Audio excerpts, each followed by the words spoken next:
네, 오늘 우리 함께 보실 말씀은 베드로전서 1장 22절 말씀입니다. 함께 22절 한 목소리로 합독하겠습니다. 너희가 진리를 순종하고 너희 영혼을 회개하여 거짓 없이 형제를 사랑하기에 이르렀으니 마음으로 뜨겁게 서로 사랑하라.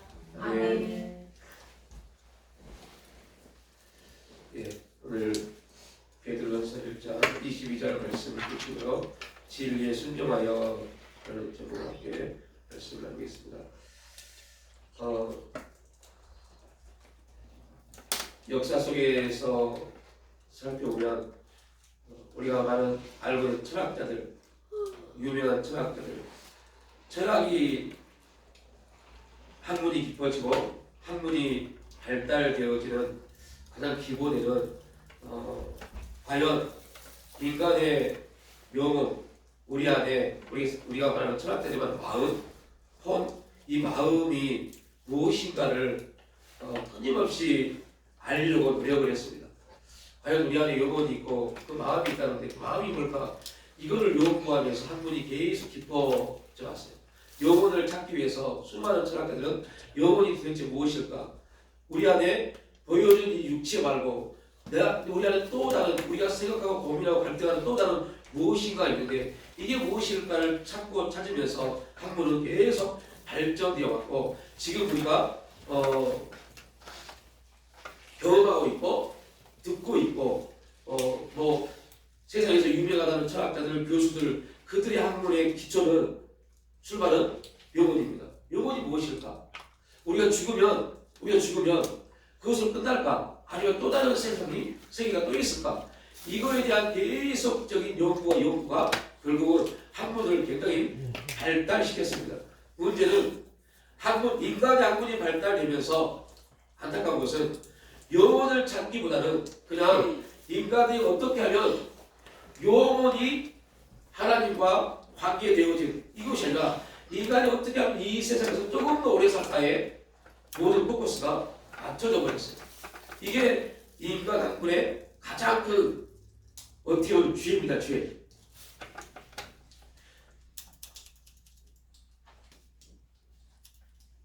소크라테스는 몸은 죽지만 영혼은 불멸한다 라는 영혼 불멸설을 주장했습니다. 소크라테스가 말하는 영혼은 우리가 말하는 성경이 말하는 영혼과 다르죠. 마음이다. 마음. 우리 마음, 우리 혼이라고 합니다. 또한 그의 지자 플라톤은 소크라테스의 영혼 불멸설에 한 가지 더 붙여서 인간이 지식을 습득하고 이해하는 과정은 영혼에 이미 주어져 있던 것을 다시 떠올리는 것. 그래서 이 플라톤이라는 사람이 영혼에 대해서 우리 기독교가 말하는 영혼과 거의 비슷한 부분을 설명을 했어요. 그럼에도 불구하고 플라톤 그것 또한 이성을 통해서 학문을 통해서 배움을 통해서 영혼이 불멸하다고 생각했습니다. 여러분 우리 동양 철학은 많이 들어보셨을 겁니다.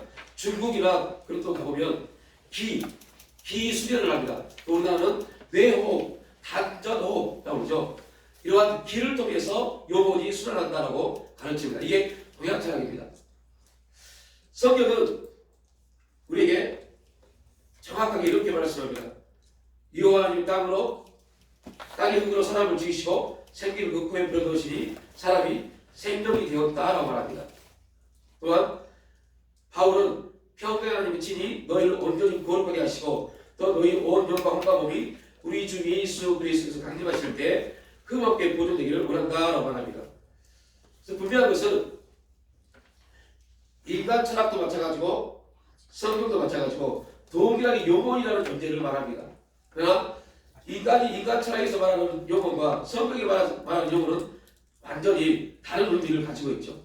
왜 다르냐면 하나님이 우리의 영혼을 만드셨습니다.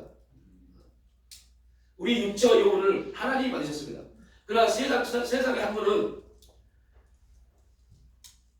육체가 만들어지고 우리가 생겨남으로 그 안에 나를 통해서 형성된 게 영혼이다라고 가르칩니다. 그래서 육체, 내가 생각하고 범이라는 것이 되게 중요하다고 생각합니다. 왜 철학이 발달되고 사상이 발달된다? 우리의 생각이 깊어지면 우리의 마음도 깊어진다라고 세상학 그런 가르칩니다. 그러나 성경은 전혀 다르게 말합니다. 사도요한은 이렇게 말합니다. 사랑하여 내 영혼이 잘됨 같이 우리 영혼이 잘 돼야 돼요. 우리 영혼이 잘 되지 않으면 아무리 열심히 살아도 그 열심은요 아무런 소망도 없고 희망도 없고 헛것입니다. 그런데 지금 우리들에게 주어진 삶을 한번 돌이켜보십시오. 영혼을 위해서 여러분은 얼마나 많이 수고하십니까? 영혼을 위해서 어떠한 수고를 하십니까? 이 세상에 먹고 사는 문제에 대해서 엄청난 시간을 투자하고 정말로 고통스러워하면서 일을 하지만 영혼을 위해서는요. 여러분 이 말씀이 실제 하나님 말씀이라고 믿는다면 우리의 삶이 바뀌어야 돼요. 내 영혼이 잘 돼야만이 너희들이 범사에 잘 된다고 말씀합니다. 내 영혼은 지금 피폐해지고 내 영혼은 죽어가고 있는데 이 세상은 아무리 열심히 살고 열심히 한들 일이 진행이 되겠다고.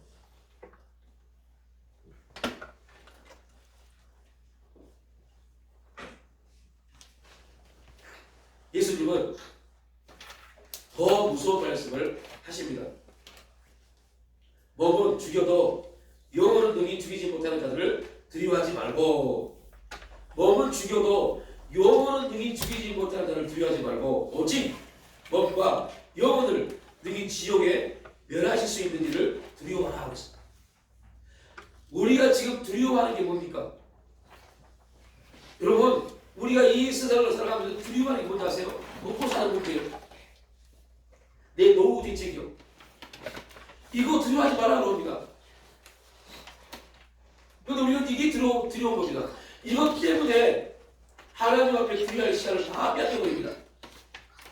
바쁘다? 당연히 바쁘죠. 여러분 바쁘게 사는 게 문제가 아닙니다. 더 중요한 것은 정말로 하나님의 은혜 안에서 하나님 우리에게 바쁘게 살도록 허락하셨습니다. 그럼에도 불구하고 하나님 앞에 나갈 시간들에 대해서는 더 철저히 해야 돼요. 그래야만 여러분 우리가 하나님이 가장 기뻐하는 하나님을 통해서 채워주는 역사를 경험할 수 있습니다.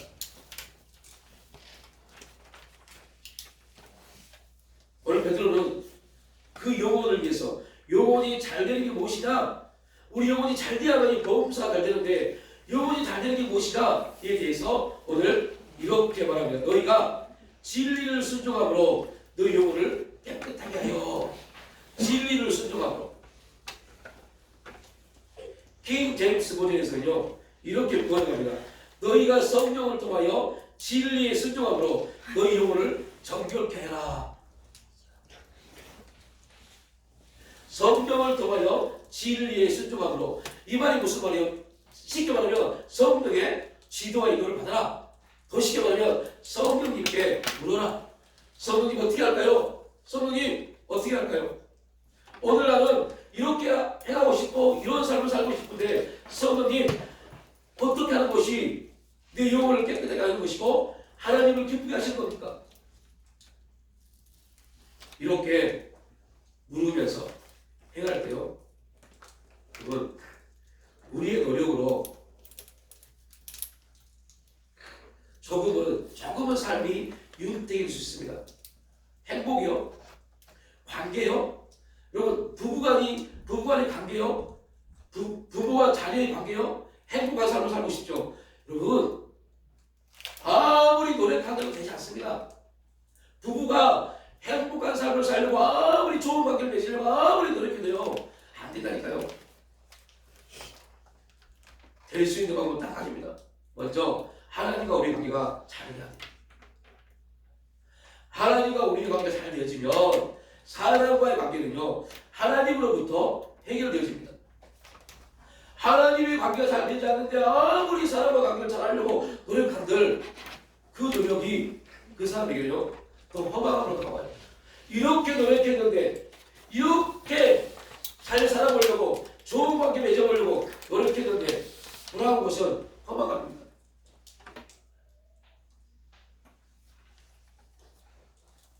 그래서 가정의 행복은요, 가정의 행복은 그 가정이 하나님과 관계가 잘 돼야 됩니다. 그렇잖아요. 가정의 행복 없어요.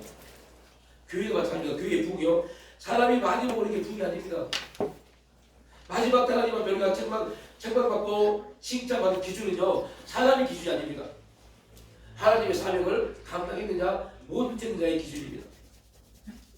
그렇다면 우리가 사명을 감당하기 위해서 우리에게 부어주시는 하나님의 그 거룩한 은혜를 우리 삶 가운데 나타내기 위해서 어떻게 되느냐, 오늘 성경은 성령을 통하여라고 합니다.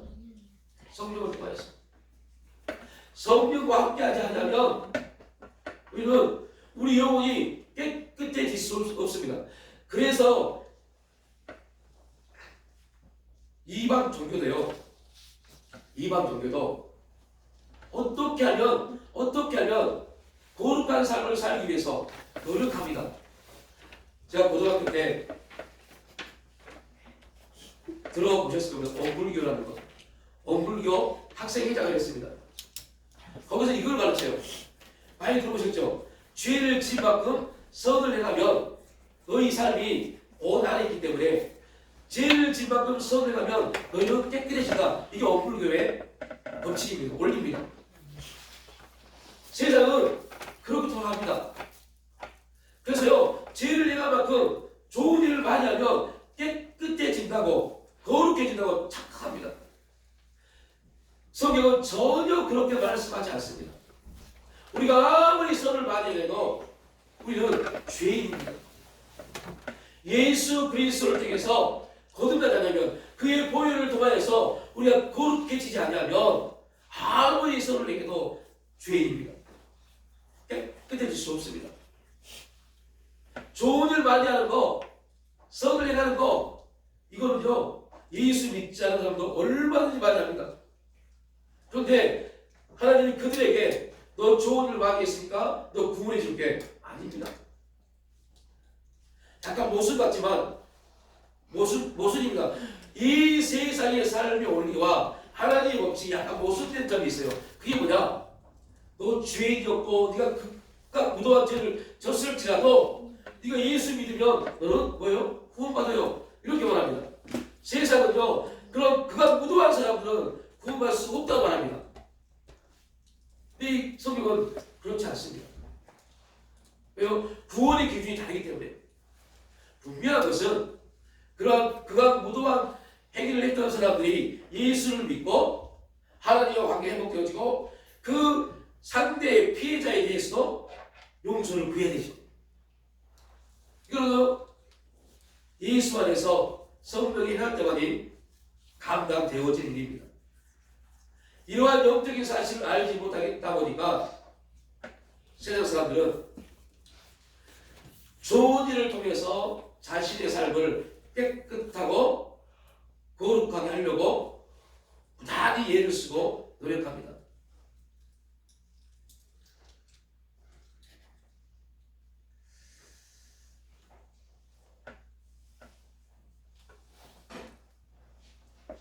요 며칠 전에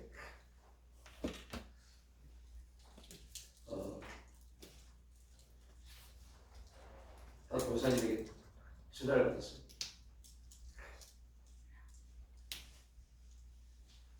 아들이 교통사고로 갑작스럽게 고속도로에서 사망을 했어요.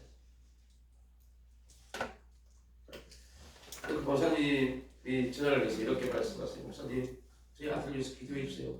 저는 몰랐어요. 네, 아들이 지금 왜 무슨 일이 있어요? 말을 못 하세요. 왜 그러세요? 아들이 죽었대요. 아니, 죽었는데 무슨 기도를 해요? 천국 가게 달라고 기도하고. 충격받았어요. 그게 볼사입니다. 자녀가 죽었는데 천국 갈 수 있도록 기도해 달래요. 너무 충격받아서 고사님, 교회 담임 목사님하고 상담을 좀 해보십시오 하고 했어요.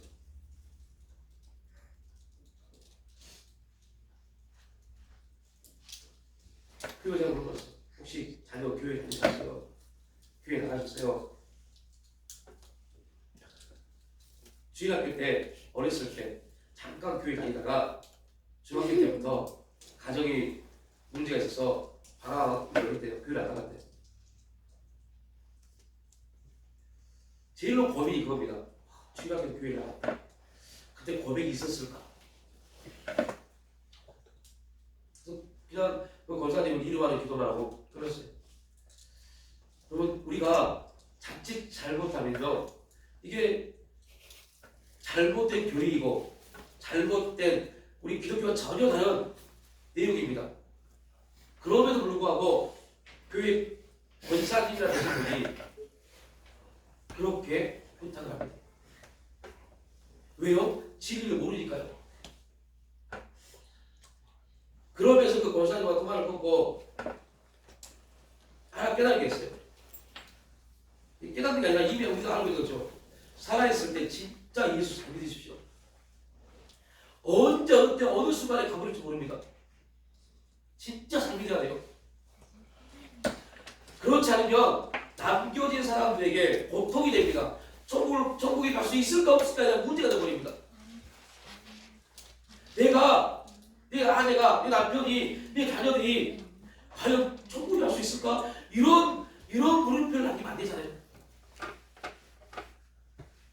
아, 정말 내 남편은, 내 아내는, 내 자녀들은 지금 주님의 부르심으로 천국 갈 수 있다. 이런 확고한 믿음의 모습이 돼야죠. 그 전화를 듣고 이걸 많이 고민했고, 과연 우리 교회 성도들은 어떨까라는 고민이 됐어요. 천국에 대한 확실한 믿음이, 확실한 신앙의 고백이 있을까?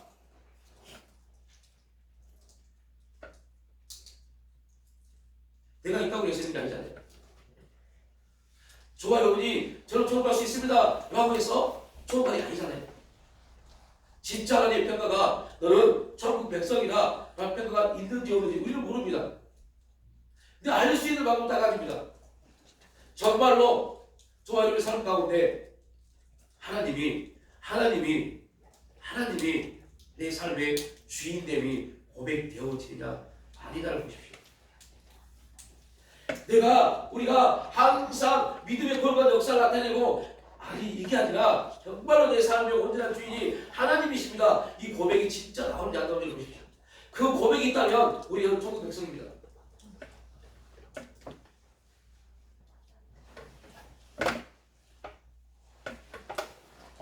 그러기 위해서 그런 확실한 고백이 우리의 믿음이 든든한 믿음의 고백이 되기 위해서 항상 우리는 성령을 통하여 진리에 순종하기 위해서 발버둥 쳐야 돼요. 그래야 우리 영혼이 깨끗해지고 우리 신앙이 하나님과 온전한 친밀한 교제를 나눌 수 있습니다. 그리고 다시 말씀드립니다. 우리가 아무리 노력해도 우리의 노력으로는요, 우리의 삶을 변화시킬 수 없습니다. 여러분 자녀들이요, 아무리 노력해도 자녀 변화되지 않습니다.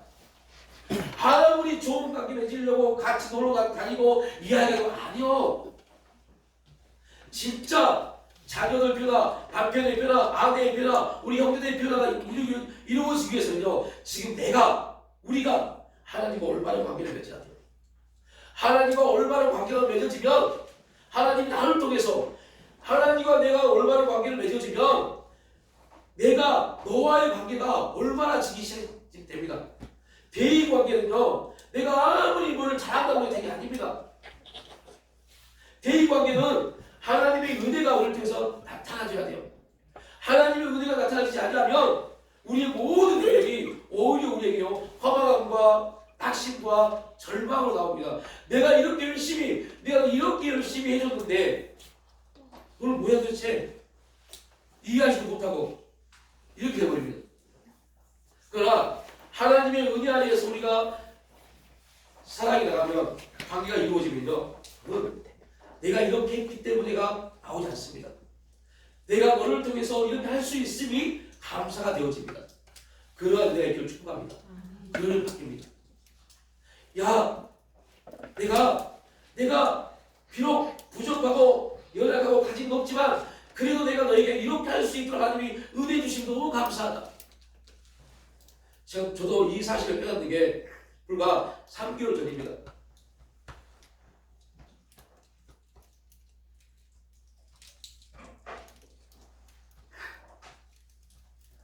3개월 전에요. 이런 일이 있었어요. 앞으로 제가 책을 출판하기 위해서 그걸 이제 한 챕터에 적어놨는데 그날은 동일하게요. 저희 큰딸, 작은딸, 또 안동에 있는 아들 세 명이 동일하게 저에게 연락했어요. 아빠, 나 급한데 얼른 보내줘. 세 명이 동시에 문자를 왔을 때 처음에 이들이 서로 짠다 정도예요.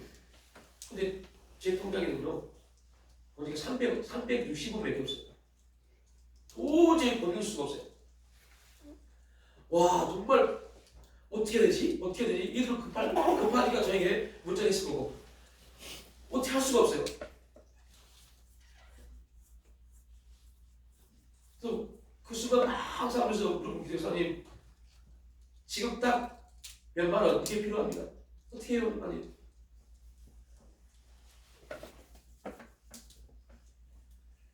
그렇게 기도하고 있는데 갑자기 미국에 계시는 어떤 집사님이 아마 그분이 실수를 하신 겁니다.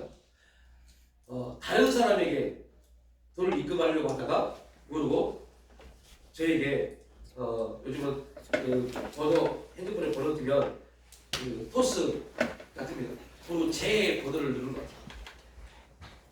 그래서 보통 사람에게 이렇게 후원하고 도움을 하면 딱 떨어지게 하잖아요. 5만 원이면 5만 원, 3만 원이면 3만 원. 그런데 그분이 4만 7천 몇백 원을 보냈어요. 아마 자기 지인에게 보내려다가 모르고 저한테 그런 것 같아요. 그 돈이 저 아이들이 저에게 요구한 돈입니다.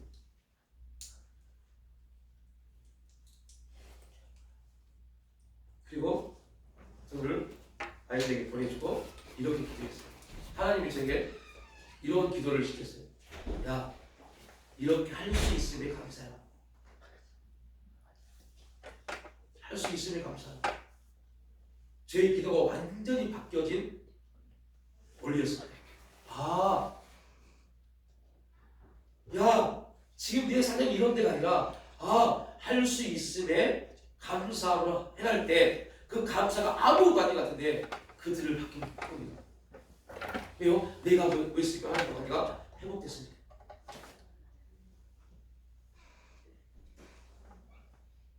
그럼 진리가 뭡니까? 진리에 의해서 성경은 우리에게 이렇게 증거합니다. 예수께서 이르시되 내가 곧 길이요 진리요 생명이니 나로 말미암지 않고는 진리가 누구예요? 예수님이십니다. 그래서 여러분 가장 중요한 우리가 혹시 기도하셨는지 모르겠지만 한 두 달 전에 설교 시간에 이런 기도를 하라고 했죠. 어떤 환경이 오면 그 환경 가운데 예수님 하나님 이 환경 가운데 오시옵소서 라는 기도요. 여러분 우리의 기도가 정말로 정말 우리의 기도가 진실한 기도가 되어지고 기쁜 기도가 되어지면요, 기도가 많은 양의 많은 기도의 제목이 아니라 되게 쉬워지고 간편해집니다. 하나님 내 남편 가운데 하나님 찾아오 주시옵소서. 왜요? 하나님은 찾아오시는 분입니다. 이방 종교는 우리가 찾아가는 것이고 우리 기독교는요 찾아오시는 하나님과의 만남입니다. 그러면 우리 기도가 바뀌어야 돼요. 하나님 내 아내에게 하나님 찾아와 주세요. 내 자녀들에게 하나님 찾아와 주세요. 우리 가정 가운데 주님 찾아와 주세요. 주님이 찾아오셔야 돼요. 여러분 우리가 찾아가는 게 아닙니다. 주님이 찾아오시면 그 찾아오심을 통하여서 우리는 그 진리의 길을 볼 수 있습니다. 오늘도 주님은 우리 가운데 찾아오십니다. 그리고 그 진리 가운데 우리가 어디 설 수 있도록 역사해 가십니다. 그래서 말씀이 육신 가운데 우리 가운데 거하심에 주님이 야 내가 어디에 있을 테니까 너희가 찾아와라가 아니라 말씀이 육신이 되어서 우리 가운데 거하셨어요. 그리고 우리는 그 영광을 보면 됩니다. 진리에 순종한다는 것은요 두 가지 의미를 가지는데 첫 번째 예수를 믿음으로 우리 영혼이 거룩해지는 것을 의미합니다. 예수를 믿음으로요. 아무리 좋은 일을 많이 하는 것이나 믿어야 돼요. 믿어야 돼. 예수를 믿어야 돼요. 여러분 다시 한번 고백합니다. 예수를 믿으시길 축복합니다. 예수를 믿으십시오. 예수 믿어야 된다니까요. 예수 믿지 않으면 우리의 모든 삶의 노력이 다 헛것으로 끝나버립니다.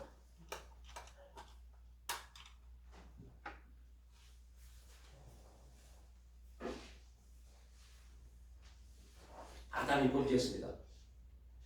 에덴 동산 우리가 수고하지 않고 땀을 흘리지 않고도 얼마든지 풍성하게 먹고 살 수 있는 그 에덴 동산 아담이 범죄함으로 그걸 다 잃어버렸어요. 세상은 이렇게 말합니다. 이거 잘 기억하시고 우리 사람들 조용하십시오. 세상은 이렇게 말합니다. 야 열심히 돈 벌고 열심히 살면 길이 열린다니까 안 열립니다. 제가 장담하는데 열리지 않습니다. 이 세상에서요 길이 열리려면요 온갖 수단과 방법을 가리지 않아야 돼요. 그러면 수단과 방법을 가리지 않으려면요 불법을 행해야 돼요. 그런데 성경이 말합니다. 불법을 행하는 자에게 하나님은 가장 불법적인 역사로 나타내십니다. 여러분 진짜 중요한 게 있어요.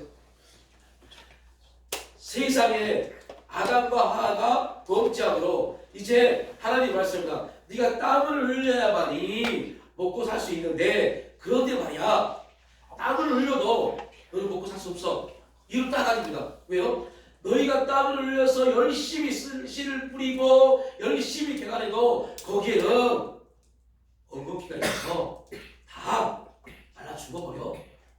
열매를 얻을 수 없어 말합니다. 그렇다면 여러분 두 가지를 같이 생각해요. 저와 여러분이 직장 생활할 수 있는 것에 대해서 감사하십시오. 왜 직장 생활할 수 있도록 하나님이 길을 열으셨을까요? 먹고 살기 위해서요? 아닙니다. 꼭 기억하십시오. 먹고 사는 문제는 누가 해결하신다고요? 하나님이요. 그래서 가난은 우리의 노력이 아닙니다. 가난은 복음이 들어가야 돼요. 말씀이 들어가야 가난이 해방됩니다. 그러면요 여러분의 일자리는요 직장은요 소명을 이루기 위해서 주신 겁니다. 소명이요. 어떤 소명이요? 씨 뿌리는 소명이요. 여러분이 직장에서 버는 돈을 가지고 여러분이 먹고 사는 문제에 다 허맥이 걸면 여러분 씨 뿌리는 거 아무런 씨도 뿌리지 못합니다. 씨를 뿌릴 수 있도록 하나님이 직장을 허락하신 겁니다. 이게 직장의 소명입니다. 그래서 감사하십시오. 씨를 뿌릴 수 있도록 하나님 이렇게 나를 붙잡아 주시고 보호해 주셔서 직장을 가질 수 있고 직장생활 할 수 있도록 은혜 주심을 감사합니다. 이게 직장의 소명입니다. 두 번째, 그러면 우리의 먹고 사는 문제, 우리의 도구 삶 이걸 어떻게 할 것인가? 성경이 분명히 말합니다. 우리가 모든 사람이 죄를 범하였음에 하나님의 영광에 이르지 못하더니 내 영혼이 잘 되면 우리 삶이 평탄해지고 무엇보다 잘 되는데 우리가 죄를 범함으로 하나님의 영광에 이르지 못했습니다. 그러면 우리가 우리 영혼이 잘 되기 위해서는 어떻게 해야 돼요? 하나님의 영광에 이르는 삶을 살아야 돼요. 하나님의 영광에 이르는 삶이 뭡니까? 예수 그리스도를 만나면 됩니다.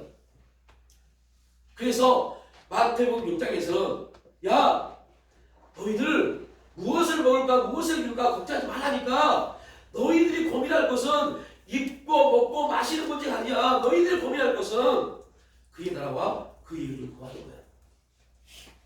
그래서 첫 번째 뭐라고요? 직장을 주셔서 소명을 이룰 수 있도록 은혜 주심을 감사합니다. 최선을 다하십시오. 그러나 이것은 더 중요한 게 있어요. 그의 나라와 그의 의를 구하는데 이걸 우리의 삶을 투자해야 돼요. 하나님을 만나는데 정말 여러분이 시간을 투자해야 돼요. 그러면요 우리가 하나님을 만나면 하나님의 영광에 이르면 우리의 고민거리가 뭡니까? 부모들의 지금 여기서 대부분 부모니까요. 부모들의 가장 큰 고민거리가 뭡니까? 자녀. 먹고 사는 문제보다요. 자녀가 더 고민거리입니다. 그런데요. 부모가 주님을 만나면 자녀의 삶에 대해서 고민할 것 같아요. 그래서 가장 중요한 게 부모의 역할입니다. 부모가 주님을 만나야 돼요. 주님을 만나기 위해서 온갖 주 앞에 부르짖어 기도해야 돼요. 주님을 자꾸 찾아야 돼요. 그러면요, 내가 주님을 만나면, 부모가 주님을 만나면, 우리가 주님을 만나면 자녀들은 주님을 만난 부모의 모습을 보기 시작합니다.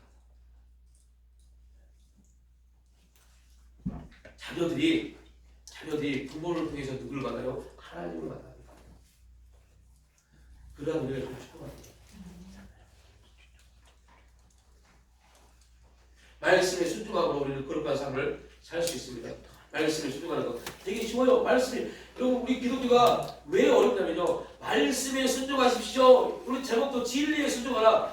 이게 자칫 잘못하면 되게 추상적이에요. 진리가 뭔지 모르는데 어떻게 순종합니까? 말씀에 어떻게 순종합니까? 말씀은 그냥 기록된 건데 어떻게 순종합니까? 되게 추상적입니다. 되게 추상적이에요. 그래서 기독교를 일반 세상 학자들이 기독교를요 추상적 종교다라고 말합니다. 절대 아닙니다. 어떻게 순종하면 돼요? 그래서 여러분 이 기록된 66권의 말씀을 우리 뭐라고요? 로고스 기록되었다라고 합니다. 이 기록된 말씀은 자체로 우리가 아무런 힘도 없고 능력도 되지 못합니다. 이 말씀이 우리 가운데 살아 역사하려면 반드시 이 기록된 말씀이 내 바로 감동되어져야 돼요. 우리가 순종하라 말은 무슨 말이냐? 감동되어진 것 안에서 순종하는 겁니다. 그래서 늘 말씀을 읽는다. 여러분 1년 말씀 한다. 오늘 다른 말씀 필요 이런 1년 말씀 붙자면 주께서 나의 등불을 켜시며 여호와 내 하나님이 내 영광을 밝히신다라고 했을 때 이 말씀을 가지고 선포하면서 하나님 오늘 나의 삶 가운데 등불을 켜시고 흑암을 밝히심을 믿습니다. 그 믿음으로 여러분 담대하게 나가십시오. 그러다 보면 이 말씀에 대한 이 말씀의 의미가 전혀 다른 건 없습니다. 이 말씀을 놓고 기도하고 나아갈 때 그때마다 깨달아지는 것도 있어요. 그때 그 말 깨달아진 대로만 순종하고 나가면 돼요. 답이 없습니다. 그래서 기독교를 뭐가 없어요? 답이 없습니다. 예수 그리스도를 확실한 답 외에 어떠한 답도 없습니다. 우리가 나가는 모든 받는 그 길이 하나님 우리에게 허락하신 길입니다. 결국 어떤 길이든 그 길은 결국 예수 그리스도로 우리를 인도해 갈 겁니다. 그러나 꼭 기억할 것은 그러기 위해서 우리가 더 하나님 앞에 붙잡힌 바 되어져야 됩니다. 아직까지 우리 육신 타락한 아담의 죄성을 입고 있는 우리 육신은요, 내가 하고 싶은 거, 내가 좋아하는 거, 내가 기뻐하는 것만 하기를 원합니다.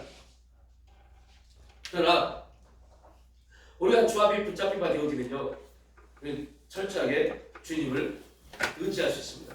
그리고 저 바벨론 포로로 끌려갔던 다니엘과 세 친구는요, 왕의 짐이나 포도주를 목숨을 걸고 고지했습니다. 여러분 그럴 담대한 우리 가운데 있어야 돼요.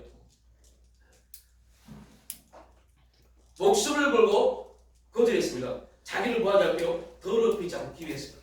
하나님 말씀을 붙잡고 그들은 몸부림쳤습니다. 그랬더니 하나님이 그들을 세우십니다.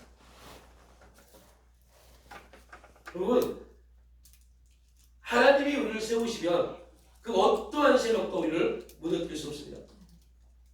그래서 우리의 기도가 하나님이 우리를 세워지는 삶이 하나님이 우리를 세워주시는 삶을 살도록 기도해야 돼요. 그러기 위해서 우리가 뭐 해야 돼요? 진리의 순종함으로 우리가 거룩해져야 돼요.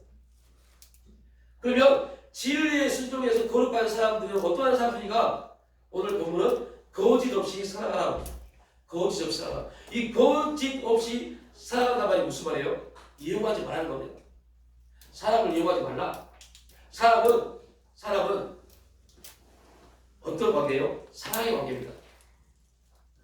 절대로 사람을 이용해서는 안 돼요.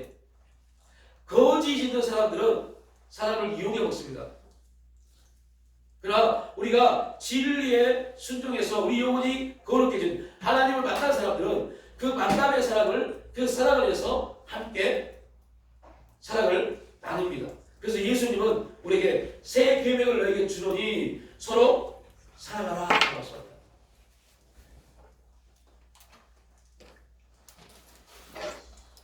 지금도 이러한 논쟁이 있죠. 계명을 지킬 수 있나 없냐? 지킬 수 있습니다. 지금 이 시대는. 왜요? 사랑하는 것, 서로 사랑하는 것이 계명을 지키는 겁니다. 그런데 기가 막히겠어요. 마태복음 24장 12절에 마지막 때가 되면 많은 사람의 사랑이 식어진다라고 했어요. 여러분, 마지막 때를 어떻게 판단하냐? 전쟁이 있고 기근이 있고 이것도 중요하지만 뭐하고요? 사랑이 식어져가는 그 모습이 마지막 때의 모습입니다. 지금이 다 그 모습입니다. 개인주의, 이기주의, 자기 유익을 위해서. 디모데후서 3장에 보면요, 자기를 사랑하며 돈을 사랑하며 자랑하며 교만하며 비방하며 부모를 거역하며 감사하지 아니하며 거룩하지 아니하며, 이게 마지막 때 삶의 모습입니다. 자기 중심적 삶을 삽니다. 사랑은 자기 중심이 아닙니다. 이용해먹는 사람들은요, 자기 중심적 삶을 살아갑니다. 남을 판단하고 정죄합니다. 바리새인과 서기관들처럼 사람들에게 잘 보이려고 그런 행위적인 행동을 합니다. 요즘 말로 하면 영혼이 없는 그러한 사랑입니다. 겉으로는 막 사랑한다, 겉으로는 신앙이 있는 것처럼 하는데 그들의 실제 마음은 회칠한 무덤입니다.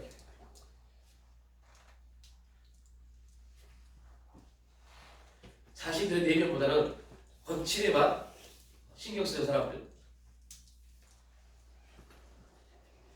그런 자들을 바울은 병거의 모양은 있으나 병거의 능력은 부인하니 이 같은 자들에게서 내가 돌아서라고 했어요. 겉으로 신앙 있는 척 하는 사람들 좀 빨리 들어가야 돼요. 그리고 두 번째 특징이 뭐예요? 뜨겁게 사랑합니다. 마음으로 뜨겁게 서로 사랑하라. 뜨거운 사랑의 기준이 개인 사랑하지 않는 겁니다. 여러분,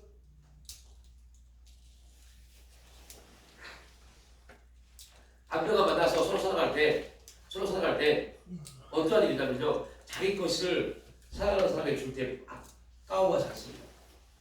그런데 여러분들, 그렇게 아까워하지 않았던 사람들이 이혼할 때 어떻게 해요? 하나라도 더 가져가려고 얼마나 적극적으로 투쟁합니까? 이런 가짜 사랑을 우리가 합니다. 이런 가짜 사랑을. 저희도 마찬가지고, 그러면 지금 아직 결혼하지 않은 자녀들이 있다면 꼭 기억하십시오. 서로 남자가 서로 사랑해서 결혼한다고요? 아닙니다. 그런 결혼식은 큰일 납니다. 제일 먼저 봐야 될 게 가치관, 그들의 가치관이 무엇인지를 봐야 돼요. 신앙의 가치관이 있는지 없는지를 봐야 돼요. 사랑이요? 6개월도 못 가요. 아무리 사랑이 좋아도요. 여러분, 혹시 뉴스에 오셨습니까? 남자가 너무 사랑했어요. 근데 여자는 우리나라 대기업을 다닙니다. 연봉이 6,700만 원입니다. 남편은 연봉이 3,800이래요. 그래서 연봉이 많은 부인 될 사람이 실업 모든 살림을, 일단 자기 돈을 많이 버니까 살림을 다 준비했어요. 그런데 이제 점점 버거워질 겁니다. 신부 될 사람이 버거워져요. 왜 그러냐? 남편 될 사람이, 연봉도 적은 그 남편 될 사람이 부인 될 사람에게 이렇게 말합니다. 시부모님 두 분에게도 용돈을 줘야 되고 조카들에게 용돈을 줘야 되는데 내 것으로 부족하다. 그러니까 부인 될 사람이 고민이 되는 건가? 그러면 내가 번 돈에서 또 이쪽으로 돈을 가야 돼? 이 고민이 들어와요. 그래서 이혼 전문 사이트에 그 글을 올렸어요. 결혼을 할까요 말까요? 결혼 날짜까지 다 잡아놓던 사람이에요. 사랑해서 결혼 날짜까지 잡았는데 그 사랑이 깨져버린 게 뭐였어요? 돈이요, 돈. 돈의 문제가 딱 들어오니까 사랑이요? 아무것도 아닙니다.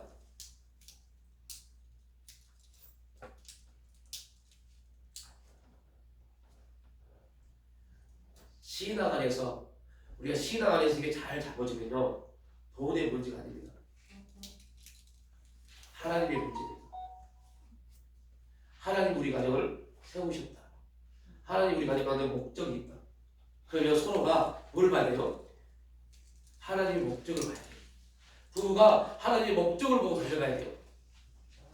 그러면 부부가 서로 하나님의 목적을 바라봐주고 하나님과 회복되어지면요, 이 세상에 끊을 수 없는, 이 세상 세상에 사랑이라는 단어로 말할 수 없는 그 역사가 그 안에서 이루어질 줄 믿으시기 바랍니다.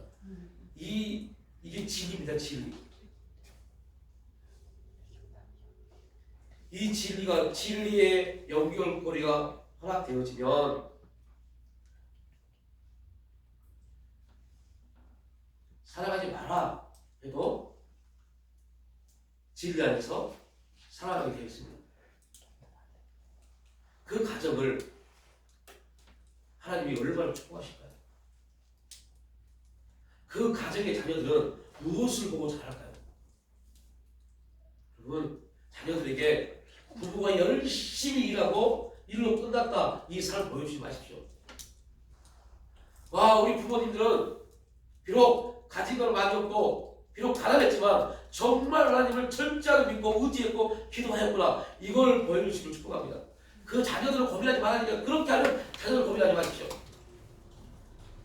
그렇지 않으면 계속 부모일지라도 아깝습니다. 자녀에게 아깝습니다. 내가 얼마나 고생해서 열심히 돈을 버는데 너는 지금 뭐하고 있니? 이게 돼버리면 그 가정은요 절대 행복 없습니다. 비전 없습니다. 꿈도 없습니다. 아무것도 없습니다.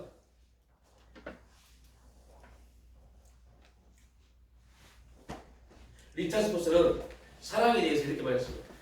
위선적인 사랑은 변덕스러운 방법으로 사랑합니다. 항상 변덕스럽습니다. 내가 좋으면 좋은 겁니다. 내가 나쁘면 다 좋은 겁니다. 이렇게 생각합니다. 참 사랑은 언제나 변함이 없이 계속 사랑합니다. 아깝지 않습니다. 사랑하니까. 거짓된 사랑은 사람을 이용해서 수단과 방법을 가리지 않습니다. 그러나 진실한 사랑은 자기 부인과 희생이 따릅니다. 반면 유용은 철저하게 자기 이익을 추구합니다. 사랑의 중심에는요, 꼭 우리가 아는 사랑의 중심에는 다른 사람이 있고 이용의 중심에는요 자기가 있습니다. 진짜 사랑은요 내가 아닙니다. 너를 봅니다. 너에게 내가 무엇을 도와줄 수 있을까, 무엇을 함께할 수 있을까 봅니다. 그러나 거짓된 사랑은요 나를 봅니다. 내가 이렇게 했을 때, 내가 너에게 이렇게 했을 때 어떠한 유익이 나게 올까, 이걸 봅니다. 그래서 유익이 별로 없으면 잘하지 않습니다. 이 세상은 철저하게 이용하는 원리를 가지고 살아갑니다. 우리도 그렇게 세상에 이용당합니다. 야, 네가 열심히 하면 네 상 핀다니까? 안 핀다니까요. 이용당하고 있다니까요. 그 열심히 뭔가를 살려고 하다가 하나님 앞에 드릴 시간을 다 잃어버린다니까요. 내 영혼이 지금 어떻게 되고 있는지 관심이 없어요. 지금 나의 관심은 오직 어떻게 살 것인가에만 관심이 있어요.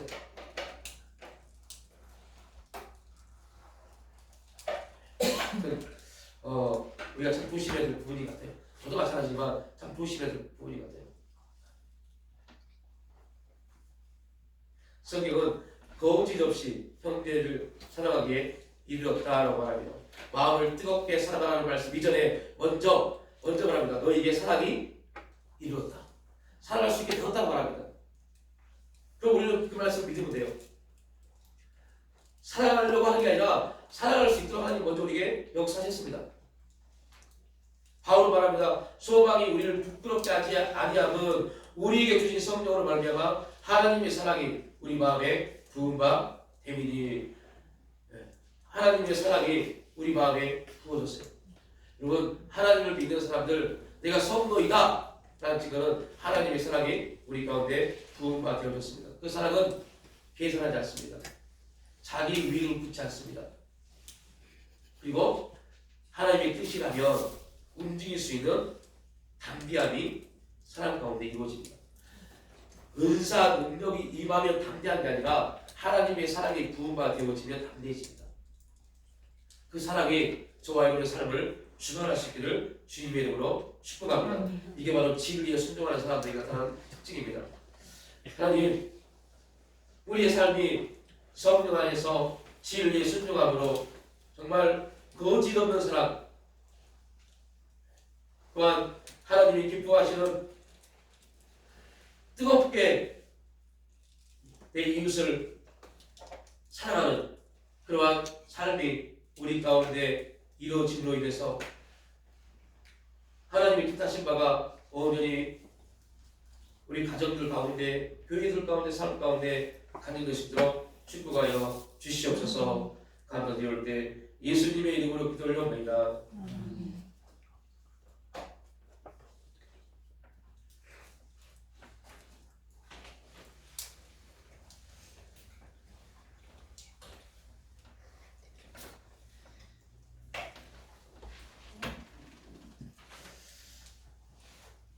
예. 주 예수보다도 귀한 것 없네.